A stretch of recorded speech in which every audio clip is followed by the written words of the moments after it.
Nikola Vucevic quiet trade rumors before the Chicago Bulls head into training camp. Me and Pat will discuss that. Plus, we now know when training camp is officially going to open, and that is September 29th. We'll talk about all that and more on today's Locked On Bulls.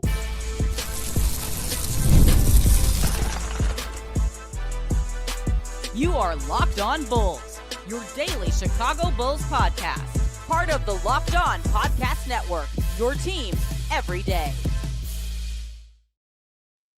Thank you for tuning in to Locked On Bulls, member of the Locked On Podcast Network, where it's your team every single day. That's Pat, the designer, host, and creator of the Windy City Breeze, and host of the Chicago Bears podcast over at ESPN 1000.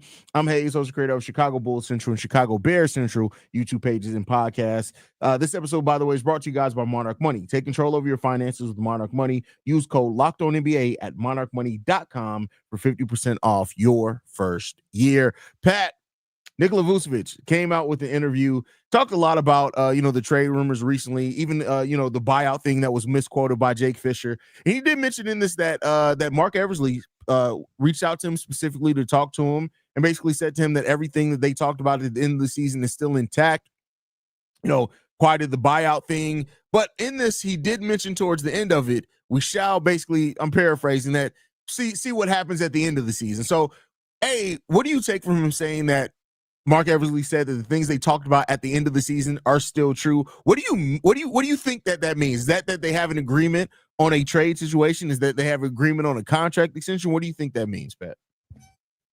How long we've been saying Vooch ain't going nowhere? For a while, Pat. Hey, bro, that's exactly what this means. Like, Vooch not going nowhere. Vooch finna finish out as one of our vets that plays here for Vooch. Might get, how long Vooch been here? 6? Has it been that long? Oh, it's been a while at this point. We traded for him the first year of Billy Donovan. So Nikola Vucevic is 1, 2, 3, 4, 5. This is going into year 6. Nikola Vucevic is going to be a 10-year Chicago Bull. We don't got many. But like I'd be surprised at this point, because here's the one thing that I do, and I know we're ready to move on from everybody. I know we're ready to blow it up, and that's what you do in the modern NBA. But there is one thing that I do value. And we don't see this enough with young teams, which is usually why they end up struggling. A veteran in the building that knows how to come to work, how to go about his business, how to be an NBA player that can teach that to the guys that are coming behind him.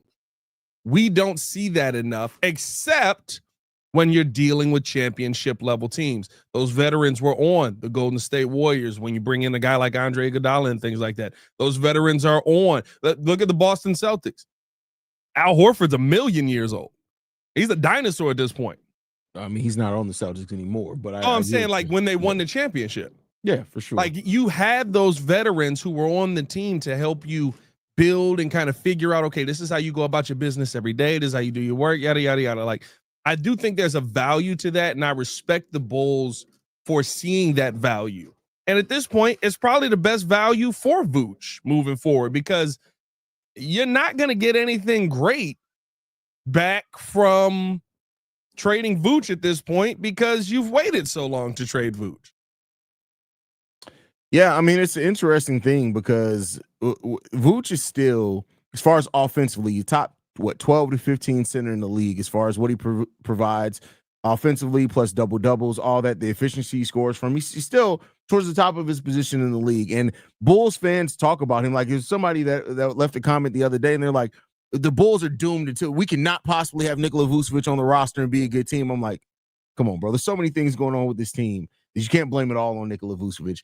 And so I'm not saying that Vucevic doesn't have his limitations. He absolutely does. I'm not even saying a different center stylistically couldn't help this team win more games. But 100%. The fact of the matter is that what we know from AK, he values his guys. What do we also know about Vooch? He's a pretty loyal guy. Now, Vooch did say at one point that he doesn't want to compete for something towards the end of his career. He has said that before.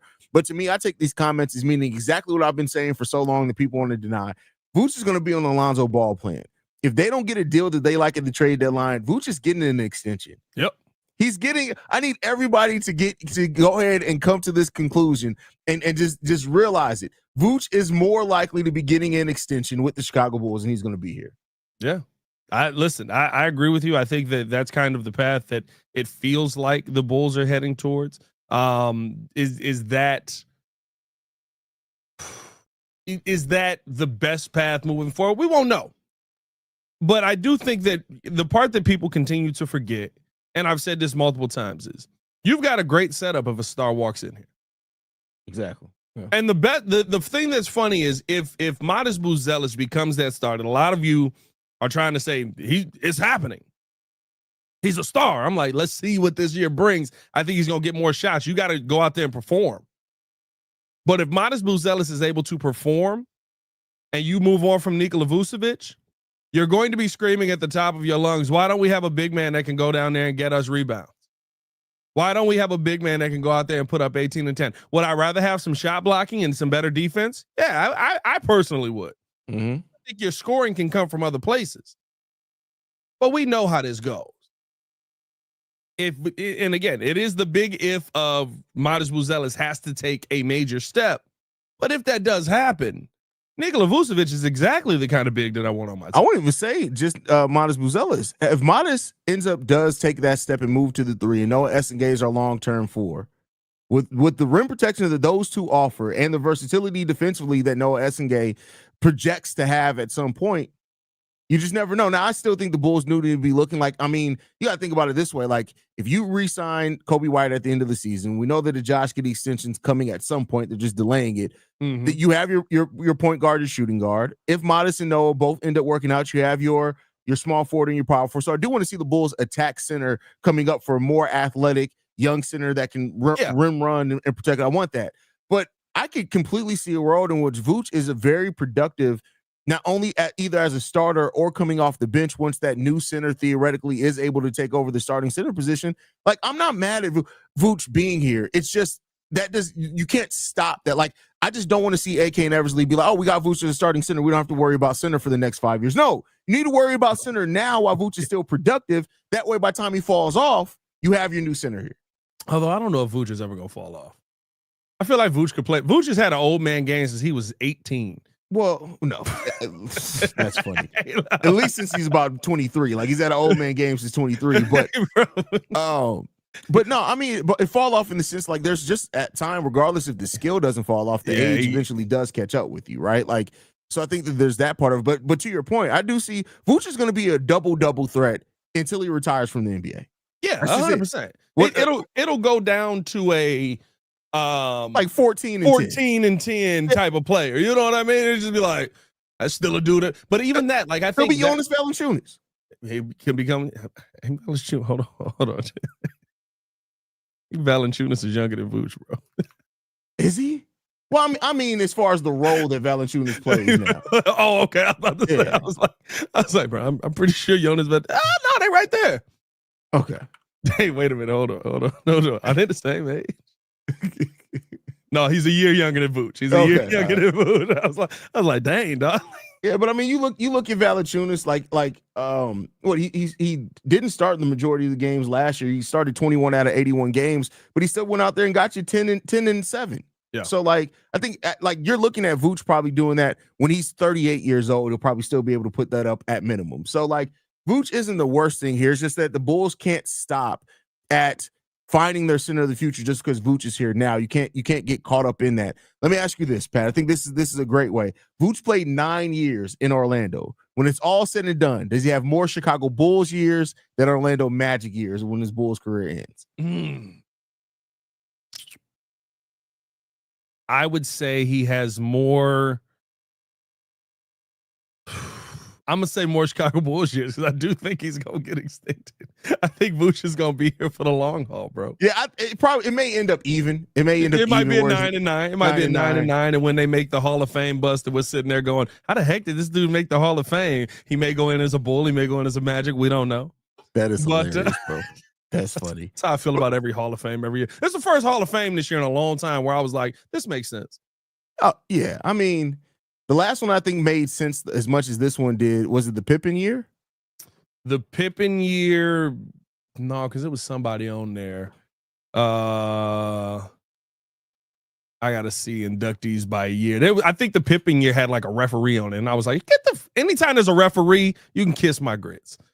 Like, bro, like anytime you got a referee on the list, bro, ain't nobody never pulled. Tony Brothers better not make the NBA Hall of Fame. You know what I mean? Oh, like, he's definitely going in, bro. No, and he's gonna go. Like you have to induct him and his hairline separately. Oh well. See, it's the Basketball Hall of Fame again, right? So it does make sense. But Billy Donovan is like Billy Donovan shouldn't be on the list with Dwight Howard and Carmelo Anthony. I don't know, bro. 2023 made sense too. It was Becky Hammond, Paul Gasol, Dirk, Tony Parker, Greg Popovich, Dwayne Wade. You got to look at the whole list of inductees, though. That's that year. You also got Gary Blair going in there. I mean, you're always it's because it's the basketball hall. You're always gonna have those guys, those people that Jimmy like, who is this Jimmy guy? V, yeah, Gary Blair do belong on there. I'm not saying he don't. Yeah. Jimmy V going in there. I get 2022 is kind of like I think that Manu is a phenomenal basketball player. Was Manu a Hall of Famer? I think because of the titles, you probably got to push him into the Hall of Fame. And he was a big reason why you get the titles. I don't think you get as many without Manu, but it was Manu a Hall of Famer. I think if you could ask that question, you kind of go, yeah, probably not. Let's get an ad break. All right. With that said, next up, we're going to be talking about Bulls training camp day being officially set. We're getting into that. That's September 29th. But first, we got to get into a message from one of our sponsors, and that is Monarch Money. Most people can't name all their financial accounts or even what they're worth, whether it's 401ks, properties, or investments. And when you don't have the full price, you can end up leaving money on the table. That's why there is Monarch Money. It's an all-in one personal finance tool that brings your entire financial life together in one clean, easy-to-use interface on your laptop or your phone. Monarch does the heavy lifting for you. You can link all your accounts in minutes, see clear data visuals, get smart categorization of your spending, and finally feel control over your money. Plus, if you do have a shared account with a loved one, you can track shared and personal accounts and set goals for both accounts as well. Don't let the financial opportunity slip through the cracks. Use code LOCKEDONNBA at monarchmoney.com in your browser for half off your first year. That's 50% off your first year at monarchmoney.com with code LOCKEDONNBA. More Locked On Bulls coming up next. All right, Pat. So CHSN had their episode yesterday, and they were actually talking about the Josh Giddey contract situation and how it's gone on for 51, now 52 days. But in that, they let slipped out that training camp opens September 29th. We had not had that official date as of yet. So that means we have about 38 days until the Bulls training camp officially opens. I believe the first preseason game is 10 days after that, if I'm not mistaken. I have to go back out and look at that. But how you feel about us now having the date? We knew it was going to be the end of September. It always is, but for training camp to be popping up. Listen, I just hope we got a team that's fully ready to go. I think that, now kind of your timeline where we at right now. We had August 21st. You got a little over a month to get Josh Giddey in here. That's the big thing that you're still waiting on. Like you're not. I don't think that you can feel great heading into camp if you're close, if we're like a week, 2 weeks away, and this Josh Giddey thing still isn't done. So now we know the timeline to see, where this needs to be done and when this needs to be done. We've seen all the little inklings and little messages, and we still haven't had a breaking news episode on this guy's been signed. So I think that's truly what my only focus. Everything else is, I don't think we have anybody coming in who's coming off of surgery or anything serious. I guess I think would be the closest to that. He's been back, cleared for a while now. Yeah. So there's not any real big storylines going into training camp. Like, what is Mata's going to look like? That's kind of the main storyline. And then, who's your starting small forward is probably the only question that we really have. Yeah. And then figuring out the bench rotation, who's going to be out, because, you look at it, Billy Donovan typically goes eight or nine players into the rotation. Save myself on a pause comment there. You can figure that out. Yeah, that's about to be crazy. So, because you're looking at off the bench, Trey Jones, Ayo Dosunmu, Isaac Okoro, Zach Collins. That's your 9 players right there. If Kevin Huerter's your starting small forward, so that's your 9-player rotation. So you're going to have Dalen, Julian, P. Will, Noah Essengay, Jalen Smith those 5 players fighting over basically one spot into the rotation. Yeah. And so I truly think like it is one of those things where the only storyline that everyone is focused on. And I mean, listen, this is not just a Josh Giddey thing. This is around the NBA, but I don't think there's another player that's as important as Josh Giddey to your team's success. Yeah, I mean, we could talk about building around Josh Giddey, the player, but one thing that I don't think anybody can doubt is the offense is built around Josh Giddey's skill set. Like, he's the engine that makes that offense hum the way that it was towards the end of the season. And that's by design. Like, he's a guy that can start the fast break on the rebound. He's the best passer on the team. Of course, don't expect the shooting splits to maintain at the end of the season, but when you just look at what he does as far as the main playmaker, Coby's probably your main scoring option. Giddey's your main offensive playmaker. And so, because of that, you want to get them locked in. And training camp for then, they'll have 3 days. Training camp opens 3 days before the deadline to take the qualifying offer. Hopefully they get it done by then. Because if we're talking about into late September, this Josh Giddey contract situation still, bro, that's ridiculous. Like, let's just get it done, bro. I mean, and that's what I mean, right? Like, now it's just, I don't know who's going to budge first. You know what I mean? It seems like from some of the things that we're hearing, like the conversations are moving in a good direction. And that, they're continuing to have good dialogue and good conversation, which is good to hear, because at this point, dog, it's like, you kind of have to be concerned that it gets into, you're being disrespectful with your deal. I feel disrespected. I don't want to play for you as the future goes on. I mean, and maybe it does get to that point. Like, I'll say this. If we get anywhere near training camp with this, I think Josh Giddey takes the qualifying offer and just becomes a free agent. Yeah. Yeah, I agree with that. And that's the part that gets scary into this. But that's for the franchise to worry about. That's when I'm going to turn off my brain. I'm just going to be a fan because it's stupid. If you get to the point where it's like Giddey, because then at that point, he's not coming back. So now you have a situation in which you're, and I don't think that they changed the offense specifically just to maximize Giddey. They changed because it is a more modern style. But now, instead of having a point guard that could at least run that offense, you got to go and find another guy to do that, because we'll cross that bridge when we get to it. But if Giddey takes the qualifying offer, you might as well, it's GG's on him coming back. I don't think a player has ever taken the qualifying offer and returned to the team after playing on the qualifying offer. Yeah, I mean, I would be shocked. And if it is, which, I mean, I don't know what this means, but like, let's say he does take the QO and balls out. Yeah. Are you opposed to then paying him his max? Because that's basically what you're going to be on that. Now you having contract talks on, I balled out on the QO. Bend over. Bro, oh yeah, I mean, like, if he is willing to entertain staying in Chicago, all that leverage the power dynamic completely flips on that one, bro.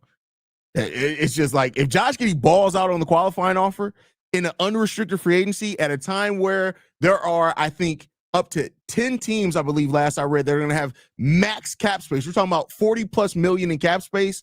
Oh, you're about to get diddied. Is what's about to happen. Oh, no, not you're about to get diddied. You about to get giddied. Yeah, you about to giddied. Josh Giddey might as well walk into the negotiations with AK and Eversley with a bottle of baby oil like this. I don't think we can say that. I'll take Nick's on vacation, so I doubt I get a note from it. That man, you remember how Nino Brown poured the alcohol over the girl? That's how he's gonna pour baby oil over AK's head.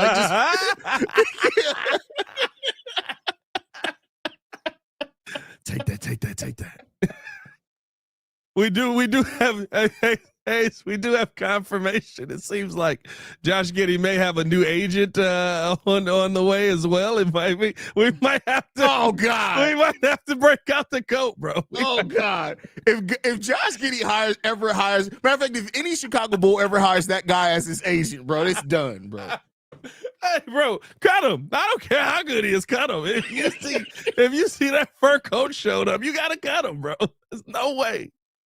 There's no way. And of course he'll bring the fur coat because it's Chicago in the winter. He's definitely coming with the fur coat. You know he bringing that fur coat, bro. Hey, bro, I ain't gonna lie. Poor Ace Bailey, bro. This is one of the funniest videos of the year, bro. Bro, that mug in the car is one of the funniest videos we got dropped of the year, bro. The NBA got to do better at who's approved to become an official agent in the NBA. Well, listen, bro. if you go through all the paperwork and you pass the test and all that stuff, I will say I don't know if that's what happened there. I don't know if there's a real agency. He seemed like he might be next in line to work at. I don't know if you saw Tyson Bagent's agency yesterday. Did you see who represents him? No, who represents Tyson Bagent? Let me make sure I say their names right here, but I believe it's Milk and Honey Sports. I'm pretty sure that was the name of the Tyson Bagent. Let's see who dropped that news yesterday. Yes, it is. I'm looking at it now. Is it Milk and Honey Sport? And it's like long too. It's like a Tribe Called Quest. It's like Milk and Honey Sports and representation for players of the Saucy Santana Society. They also represent Travis Kelce. This is starting to track. I see what they're doing here. It's a real. No, it's real. But I'm starting to see what their personnel is. Oh, wait a minute. Wait. Emphasis on milk? Is that what we saying?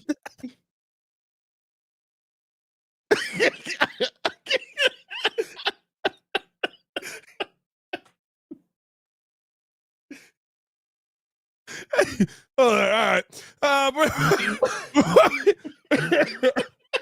We're going to get into this final topic on Derrick Rose and just Derrick Rose talk. More Locked On Bulls coming up next.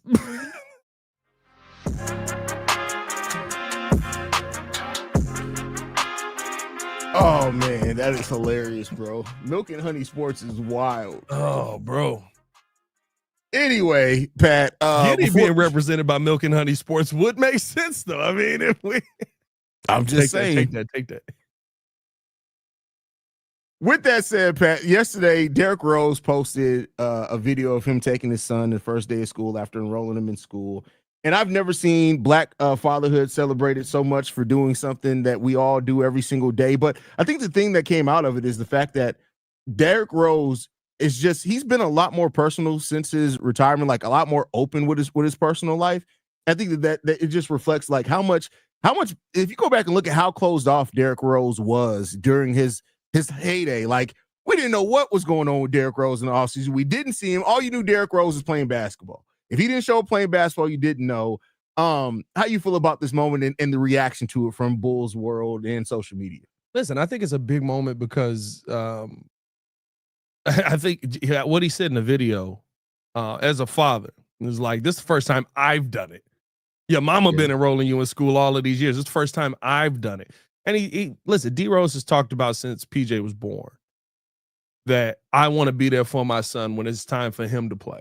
When it's time for him to go to school, when it's time for him to start learning, when it's time for him to start understanding. I want to be there to witness those moments and be healthy and be able to, and like I think we get so caught up it's so many times, and it's the one thing I try to do when, talking sports, where you keep it about the sport. You get so caught up in all of these moments where somebody has a human moment. I remember how Chicago lost their mind when he said, I want to be able to walk into my son's graduation without a limp. And you forget that these are people with families and children and dads and moms. And I mean, like, these are people who have regular lives, and basketball is a moment in time. If you are amazing, you may get 10 years. LeBron is a freak of nature. Most people aren't getting LeBron.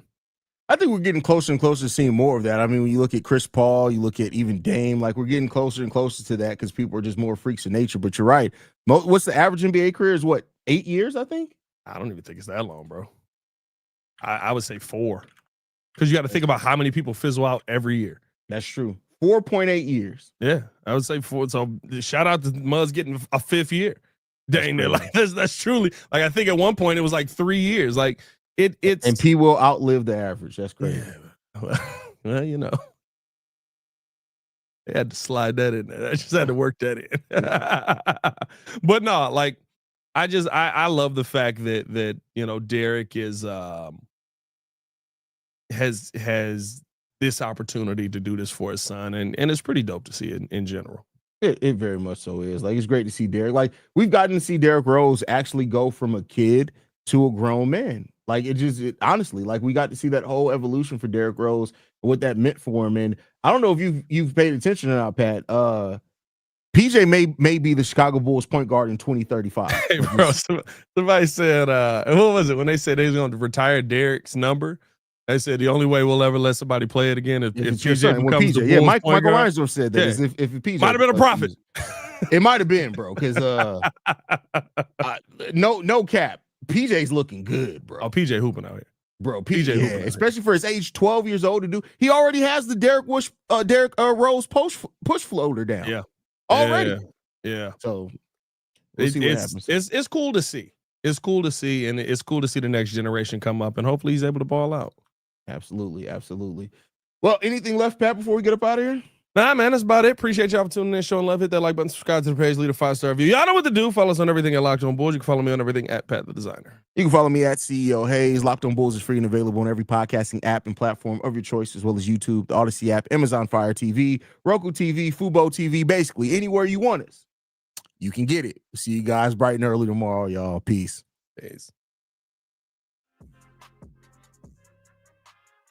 Well, that didn't hit the way I needed it to. I mean, just that was light. There we go.